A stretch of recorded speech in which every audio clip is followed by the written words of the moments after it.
જેમ કે ટાઇફોઇડ, આપણે જાણ્યું કે પાણીથી થઈ શકે, ફૂડમાં કંઈ એવું હોય તો એનાથી થઈ શકે. તો એ શું હોય છે અને કઈ રીતે બોડીની અંદર સ્પ્રેડ થતો હોય છે? ટાઇફોઇડ બેઝિકલી એક બેક્ટેરિયલ ડિઝીઝ છે. એક એવો બેક્ટેરિયા જે શરીરથી બહાર પાણીમાં હોય અને એ પાણી કોઈ રીતે આપણા શરીરના અંદર પહોંચે, ફૂડના રીતે, પાણી પીવાના લીધે એ આપણા શરીરના અંદર જાય. જઠરમાં, આપણા સ્ટમકમાં બહુ બધું એસિડ હોય છે ટુ ડાયજેસ્ટ ફૂડ. તમારું જમવાનું પાચન થાય પ્રોપર, એના માટેના એસિડ હોય છે. મોસ્ટ ઓફ ધ બેક્ટેરિયા સ્ટમકમાં કિલ થઈ જાય છે.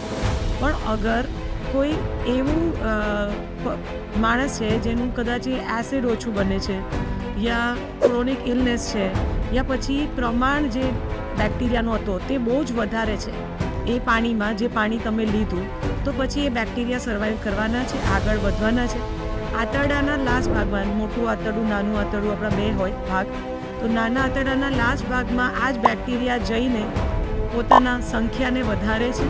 અને એ સંખ્યાને જ્યારે વધારે, એ દરમિયાન તમને આ 10થી 12 દિવસનો ગાળો હોઈ શકે કે તમે કશુંક એવું પાણી પીધું જેમાં બેક્ટેરિયા હતા, જે ટાઇફોઇડ, સાલ્મોનેલા ટાઇફી, પેરાટાઇફી, આ ટાઇફોઇડના અલગ અલગ ટાઈપના જંતુ છે, અને એ જંતુ હતા એ પાણીમાં, અને પછી એ તમે લીધા. 10થી 12 દિવસમાં તમને એ રોગ તમારા અલગ અલગ લક્ષણો સાથે બહાર દેખાશે.